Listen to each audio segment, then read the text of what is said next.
आपको याद होगा कि अगर कोई तिर्यकछेदी रेखा यानी ट्रांसवर्सल दो समांतर रेखाओं को काटती है तो इसके द्वारा निर्मित संगत कोण यानी करस्पॉन्डिंग एंगल्स बराबर होते हैं।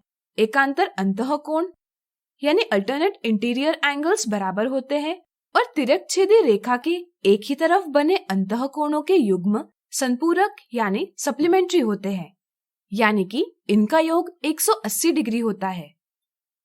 इस समझ से आज हम सीखेंगे एक दी हुई रेखा के समांतर उस बिंदु से होकर रेखा कैसे खींची जाती है जो उस रेखा पर स्थित नहीं है।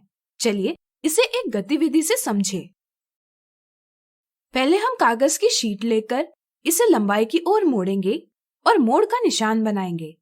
यह निशान एक रेखा को निरूपित करता है। चलिए इस रेखा को नाम देंगे M। मान लीजिए हमें रेखा M के बाहर बिंदु P से रेखा M को समांतर रेखा खींचनी है।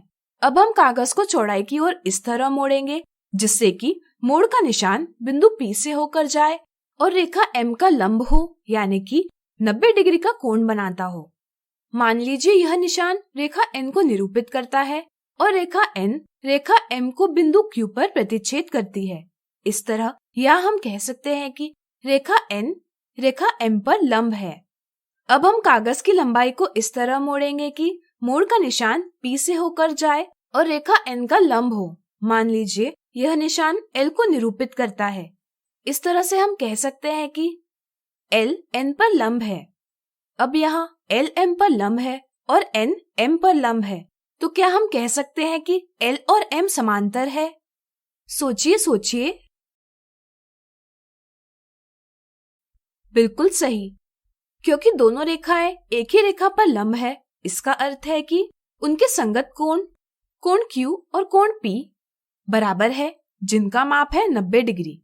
चूंकि संगत कोण बराबर है, इसलिए हम कह सकते हैं कि दोनों रेखाएं L और M समांतर है। क्या आप इनके एकांतर अंतः कोणों को या तिर्यक रेखा के एक ही तरफ बने अंतः कोणों को देखकर यह सत्यापित कर सकते हैं कि L और M समांतर है? स्वयं प्रयास कीजिए।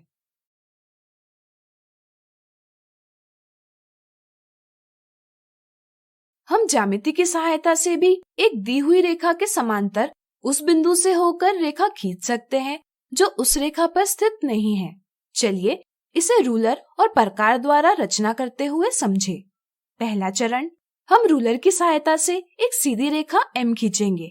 अब रेखा M के बाहर एक बिंदु अंकित करेंगे। बिंदु को नाम देंगे P। दूसरा चरण, अब रेखा M पर एक बिंदु Q अंकित करेंगे और बिंदु P को बिंदु Q से जोड़ेंगे।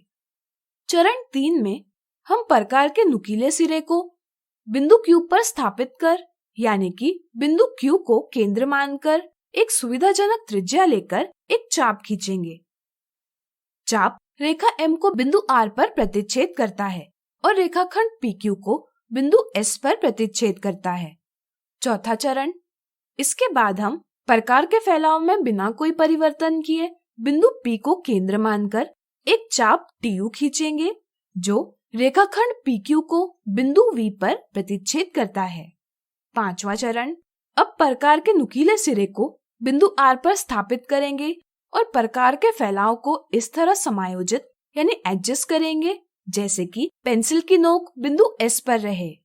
छठा चरण, प्रकार के फैलाव में बिना कोई परिवर्तन लाए बिंदु V को केंद्र मानकर एक चाप खींचेंगे जो चाप TU को बिंदु W पर प्रतिच्छेद करता है।